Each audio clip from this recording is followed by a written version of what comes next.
With the all-new Mercedes SL coming, let's take a look at the heritage, how the Mercedes SL became the icon it is today. Everything started with a 300 SL racing car here from 1952. It's the number 2 indeed, so the oldest SL that is still available and the second one that was built. This one had 170 horsepower, a 3-liter inline 6-cylinder, and from that race car then the first Mercedes 300 SL was developed. And this is here a 300 SL Coupe, the gullwing from 1957, here with 215 horsepower, also from that 3-liter inline 6-cylinder, maximum speed up to 260 kilometers an hour. Wow. And based on that, they developed the Roadster, this one here, the 300 SL Roadster from 1958. Basically same engine, but of course then no gullwing doors, but the open top.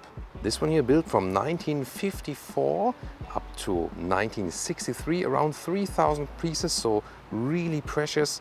Here this famous cooling opening for the drum brakes right there. This design element has been carried over the generations, and it was also available with fabric seats, by the way. Look at that here, the Roadster interior with this huge steering wheel, of course no power steering at all, and the round instruments right there.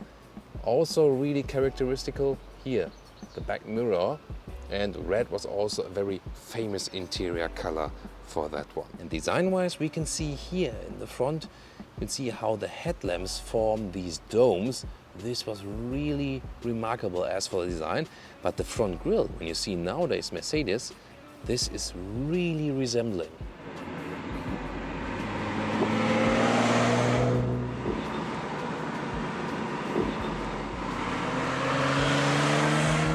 Then the W113, the so-called Pagoda, because when the hardtop is mounted, it looks like an upright pagoda. So this was then the nickname for this model from 1963 up till 1971.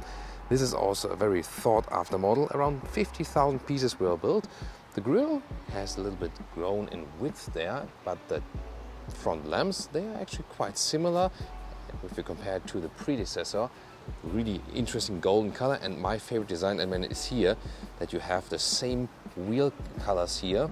This, these alloy caps then same here as for the paint. So these pieces here, when they are properly restored, also extremely expensive. Not as expensive as the 300 SL, but these two, the oldest one, definitely the most expensive ones. The one you see here is from 1968 and has a 2.8-liter inline 6-cylinder, 170 horsepower. You see the 280 SL automatic gearbox, and of course has been very famous in California.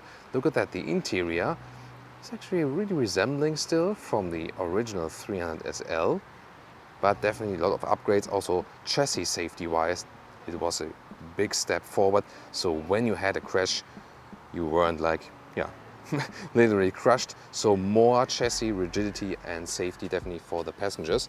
Of course, no airbag yet at that stage. And you can see the automatic gearbox.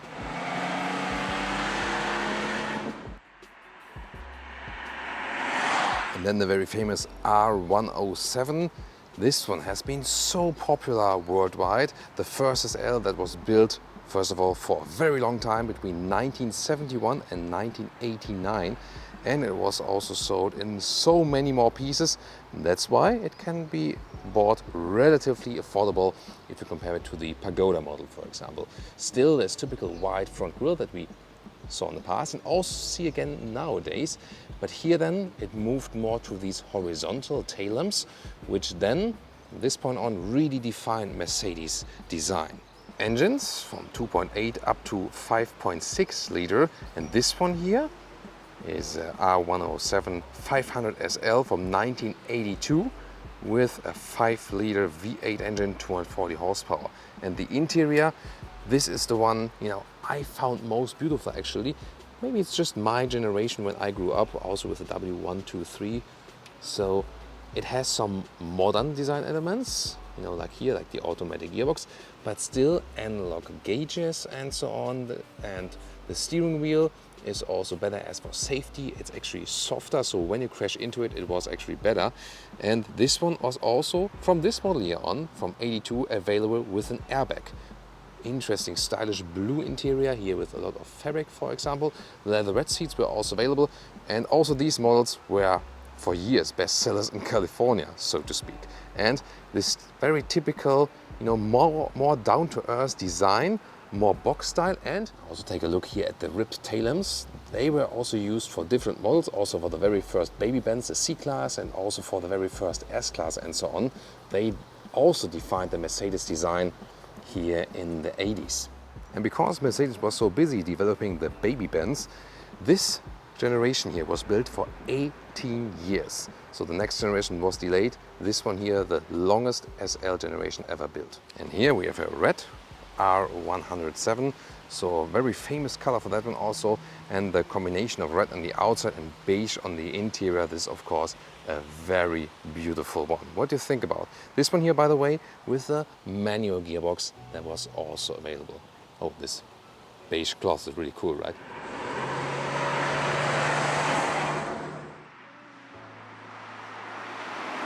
And then there's the R129 or 129, built from 1989 up till 2001. This is, now a already more or less modern vehicle in this very box design. I mean, really strong on the road. The front grille has been changed significantly. It has, I would say, less elegance, but more presence on the road, more sportiness, and that was also under the hood. 2.8 up till 7.3 liter. That was then a 12-cylinder engine with 525 horsepower. The very one we see here is a Mercedes SL 600 from 1995, a 6-liter V12 with almost 400 horsepower, and top speed was 250 kilometers an hour. The ribbed tail lamps here stayed the same. The interior now looks completely different, more like a modern car. And this one here also introduced the airbag then from standard equipment. In the previous generation it was still an option. Also here integrated seat belt holders, and there was also then this automatic overroll bar that pops out.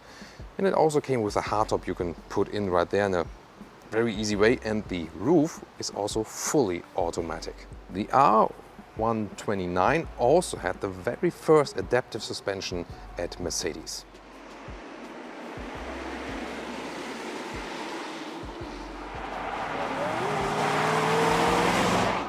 Next generation, the R230. This one was built from 2001 up till 2011, and it has also adaptive suspension as standard. Also offers air suspension. Engines 6, 8 and 12 cylinders up to 670 horsepower, and you can see here in the side profile a little bit more round shapes definitely. This one is here a V8 compressor. Oh, and by the way, look at these wheels here. Also beautiful work with the screws. And the one you see here is an SL 55 AMG from 2005. 5.4 liter V8, 517 horsepower. The interior with more luxury features and more plush and definitely more round again. So this is very interesting. So both exterior and interior, when we take a look here at the line of vehicles, it began round and sensual. Then everything got more boxy and angular. And here, once again, a little bit rounder. Very interesting how the design evolved both in exterior and interior.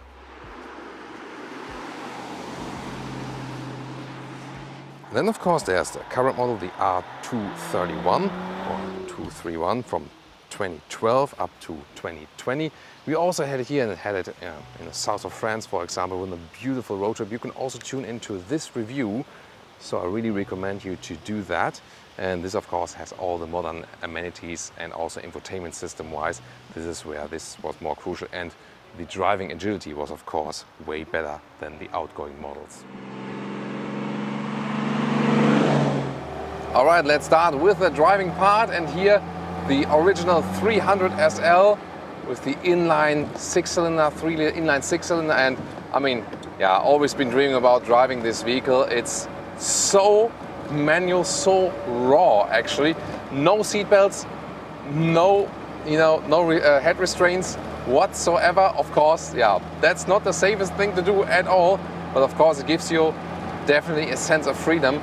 huge steering wheel, of course no power steering, everything is manual work. You really have to work the steering wheel for that, and a lot of air inside here. Manual gearbox, 4-speed manual gearbox. It's just something really, really special. Suspension wise, of course, you feel all the bumps and so on. You feel that this is derived from a race car actually. Of course, not compared to nowadays race cars at all, but at that time this was a super fast car. And funny thing is, here on the left side there's this lever next to the steering wheel, and when you push it down it's a light horn, and when you push it even further down it's light horn plus the real horn, and the horn is like this. And it just sounds so funny. And at that time also in Germany it was allowed to use light horn and the real horn at the same time, really to say like, make way, I'm coming.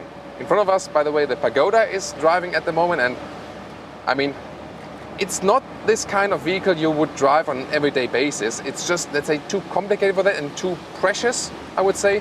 The clutch and the brake really require a lot of manual work, and I wouldn't say, I mean, it's relaxing to drive because you would never drive really fast in this vehicle here, although it is actually capable of doing so. But again, if you search for an everyday driver, this is not something. And of course, in the when it's in a good shape, just a couple of pieces are available anyway. And yeah, easily $1 million, $1.5 million plus for a piece like I'm driving here right now.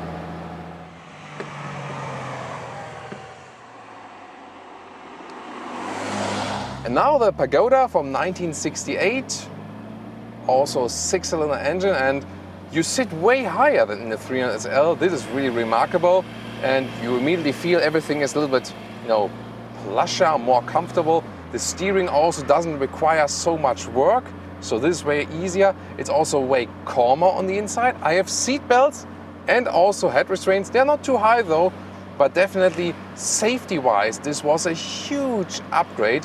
And this model is also really sought after because it has also such a classic look, and also just a couple of thousand pieces exist at all. And also here we are on a very beautiful countryside road here in the south part of Germany. And once again, the focus is still comfort. At that point, of course, it was a racy car in comparison to other cars. But for us nowadays, you sit inside and think, oh yeah, this is really suitable for cruising and so on. But definitely easier to drive than the original 300 SL. And in this case also I have an automatic gearbox, which makes driving of course even easier, and you can just enjoy and cruise along right here. And the suspension is actually quite soft, so the car is leaning towards the corner. I'm driving here, and the engine is really nice, so it has this rather sonorous sound. It has never been about like being like screaming out or something like that. The SL has always been about a lot of elegance and classiness and so on. This has remained up, until today. And it's so funny. We're driving all the vintage cars here together in a, in a train, so to speak. And especially when I was in the 300 SL, the reaction of the people, and also when seeing this vehicle here, the older it gets, everyone was giving thumbs up. Everyone was putting windows down and saying like, oh my, wow, this is amazing and so on. People were giving way, even though they had right of way, and they just want to see these cars on the road and enjoy it. And this is also something a lot of car enthusiasts share, when they see these vehicles on the road, just happy also for the people that are driving and also sharing the enthusiasm. And this one, of course, here I'm driving right now, not as expensive as the 300 SL in front of us, but also when you think about, when you have a normal salary, even this one here is, hardly affordable at all. Really classy interior. You also realize it while driving. And seating-wise, from the comfort, by the way, I found the 300 SL a little bit better. So the seats not ideal for me, but definitely I feel safer because of the new safety mechanism that were introduced at that stage. So when you are in the 300 SL without a seat belt, without anything, you tend to drive slower actually. And there's a funny story from German figures, automotive or car figures. So with the introduction of the seat belt, in the following years there were more deaths on German roads. And then people said like, oh, you know, these evil seatbelts, you know, but there was correlation, yes, but not the proper, you know, causal correlation. So the thing was that when seatbelts were introduced, people were feeling safer and driving faster, and therefore there were more deaths on the roads. Of course, seatbelts are crucial for anything relating safety and so on. So really would go for this generation in comparison to the 300 SL just to have the seatbelts. This is of course a very crucial change, and we soon of course get to more safety features. I'm looking so much forward how the R107 compares to this one here. But I mean, once again, what a joyride here. Just enjoying, you know, the roads, the surroundings, and also the reaction of the people, of course. When you drive these ones here, and especially with open top, you just get more in connection to people, and this is also something, you know, we can really appreciate, especially in Corona times where everyone is drifting apart. Just, you know, nice friendly gestures and getting together by car enthusiasm, like, you know, in a vehicle like this.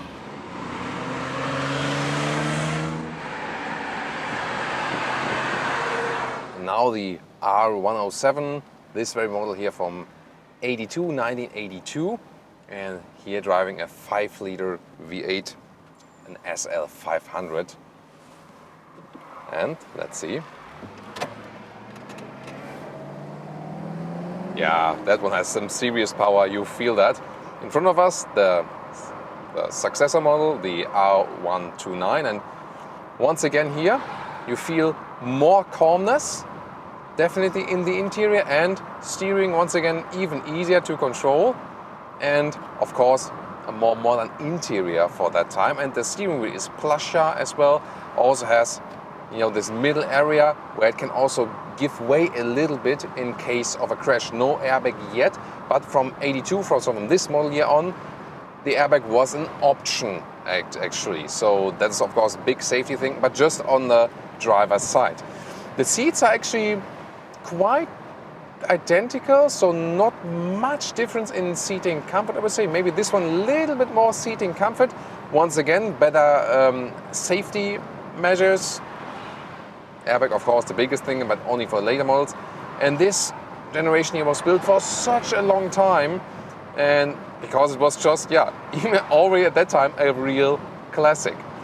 A lot of cruising fun here indeed, and this one is already in the direction. If you compare it also to the Pagoda, this one can be a car you buy as a vintage vehicle, and you say, I can use it for driving every day, you know? So this is already then, I would say, the first time with the generations possible there, again, for a modern taste, because it's not a complicated vehicle at all, especially when you have an automatic gearbox here. Rear-wheel drive, of course. Yeah, listen to the sound. Of course, once again, not so much screening out. This was then rather than for later AMG models to come then. And this is really a perfect thing for California, highway number 1 and so on. You still have this elegant styling on the exterior, but already have a more or less modern interior with modern amenities, and where you can get along quite easily. You know, of course, also the manual AC control and so on. And these air vents, where the styling has also been carried over through the next generation. The instruments are also better to read while driving, by the way, so that's a good thing. And you just have more power on the hood, and you feel that the engine is just more spontaneous in the approach, definitely. So especially also when cornering, it's just easier. This is a car where you think, oh, I do a little bit of slalom with it, and where the other ones you rather concentrate on driving. Here, of course, the car still shakes up quite notably, so the suspension is still set on a very, very soft note. A lot of air, you can also see it, you know, yeah, my hairs are curling all over the place at the end of this comparison review, this heritage comparison review, but that's, I mean, it's so much fun, I can tell you. And I really have to say that styling-wise, exterior and interior, I feel most at home in this vehicle here somehow. The other ones are in a way more complicated, so to speak, for modern taste. This one here fulfills already modern needs for drivability, but still offers the vintage styling. This, this sweet spot, this is what I appreciate most about this R107 generation. So you can also relax while driving. That's the greatest thing, and just enjoy having this vehicle. And I mean, when you get one of the latter versions also with the airbag, then you also have additional safety measures as well. So I think this to me also a very important thing, because yeah, you drive slower with the vintage vehicles, yes, but at the same time, when they're safer, it's of course a good thing to have.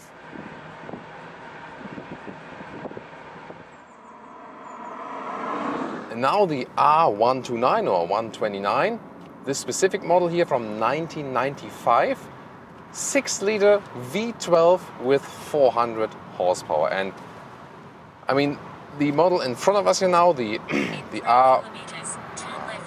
this one here, and navigation, the R107, the one in front of us, to this one here, I mean, what a huge step, a huge step. So from the 300 SL to the Pagoda to the 107, you always felt a small step rather than evolution, The one in front of us then, being built for 18 years, this year was delayed due to the development capacities for the Mercedes-Benz.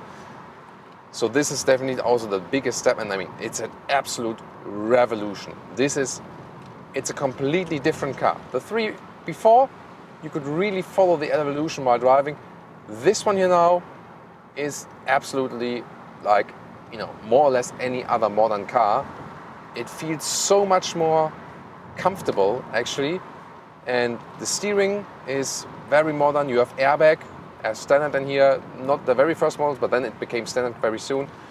Then also the passenger side airbag became standard, and it's way more silent in here. You are more protected against the wind, for example, especially when you put up the windows, and even more so than when you put up the wind deflector.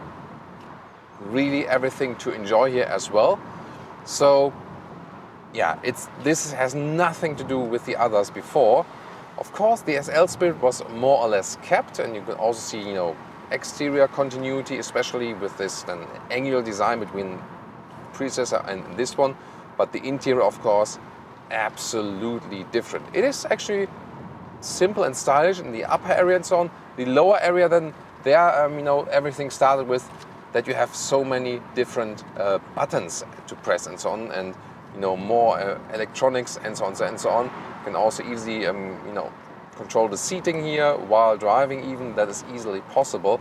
And also the steering can be adjusted also electronically here even while driving. So definitely more amenities, and this car is absolutely easy to drive, so no compromises as for that. And it's also, once again, definitely cheaper than the 107. And this could be also one of the future tips, because this one most probably will be the SL that will raise in the value the next. So yeah, that might be actually a very good bargain, and it's super relaxing to drive. At the same time, this one of course was a very powerful model, but you can also easily go, for example, for a 6-cylinder. And acceleration from here. Yeah. Yeah, this 12-cylinder power. And also here the stability control was screaming out already, "Oh, Thomas, what you're doing there?" And you are gone. So power-wise, of course, this is a big step forward, and also from the whole noise levels and so on and so on. Definitely the most comfortable SL so far. So the seating progress, the seating upgrade, of course, huge. And this is then also a car where you have just the modern safety features. You can feel as safe as in a very modern car with this one here. This is actually probably the biggest advantage. And when you think about it, that this is actually at this moment here when we're filming the video in 2021, so maybe you're watching here at the later stage. So at this stage here when we were doing the video, the SL I'm driving here right now is the cheapest SL that is available. I think that's a very, very interesting aspect, because it also counts as a very reliable one, especially if you, for example, go with the normal suspension. where you don't have to have any expensive repairs or something. And then, as I said, go for a 6-cylinder, which is also lower in the price. Yeah, I mean, then you can't make so much wrong right there. Of course, best always to have an expert, or maybe to go via the respective clubs for these model years to give, have some tips like what to look out for, or buy the car from an expert or together with an expert. That's of course always a good thing to do when buying the vintage cars here. And yeah, this is really really enjoyable. So I have to say, the older models had more like this, let's say, unique sensation, because this is here just giving you, okay, it's already a modern car, So the vintage sensation, better definitely with the other models. But, on the factual side, this one here, it just drives so much better. And the biggest thing, it's so much more comfortable and it's so much safer.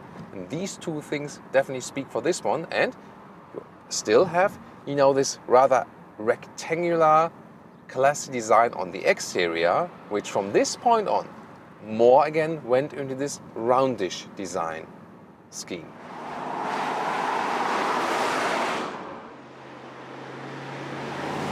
And now the 230 next generation SL55. Of course, this is not like directly comparable, because this one here is the AMG version. Even more power, 5.4 liter V8 with over 500 horsepower. Wow, of course massive, but that's not about it. It's today more about the generation from generation and so on.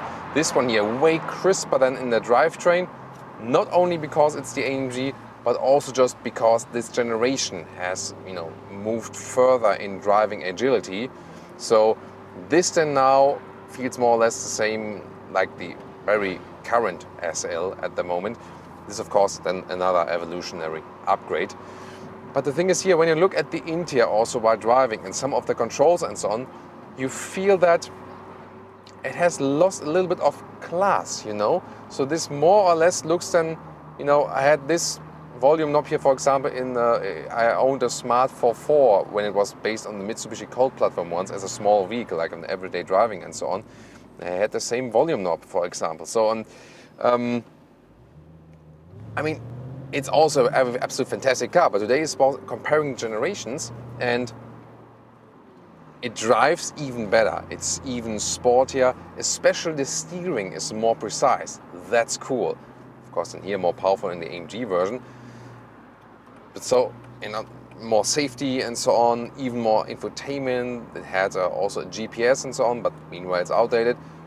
But I somehow have the feeling that some of the parts lost a little bit of classiness. Do you know what I mean? So when you look, you see it here also now on camera, and you saw it also in the, in the interior perspective. So the R129, which is in front of us now, it more had this typically more like I'm Mercedes style, And this is more a little bit bland. It could also be some other brand. So that's my feeling. So really powerful, so much fun. As for the driving fun, this generation is even better, no matter if it's an AMG or not. So this also you see through the generation. Every generation has been made more agile. The R129 or 129 was definitely also a little bit shakier from the suspension. This one here also as a non-AMG version is just more precise as for the suspension as well. Without losing comfort, it's still a very, very comfortable vehicle. Yeah, but somehow more, let's say, interchangeable. So this is also something, but probably also with all manufacturers, when they started with their very, very first generations, they were, every model was so much apart and so different. And the more they moved up in the generations, the more equal in a way they became, That's a general trend. It also has to do, of course, with safety regulations, emissions, then also crash safety as for pedestrians in a way that restrict design a little bit. But of course also a little bit about the whole philosophy and so on. So yeah, this is so interesting for me to do that here today. Of course, there's still the next generation here of this one to come. We'll take, because we don't have the car here today, we will take that one then from an existing review of us to take just a short look inside there. But I can already tell you the so far current generation even better in the driving dynamics and also in the comfort. So the current generation SL that was built from 2012 to 2020, that is definitely the comfort king. The seats are actually also the best. And of course, big differences. This generation here, and also then the, so here 230 and 231, both with hard top. So on the one hand, they were hard top lovers, really appreciate that. On the other hand, of course, when you have it with the open top here, then there's hardly any space in the boot left. So when the all new generation SL will come, then you will have a soft top once again, and you'll have even more space in the trunk.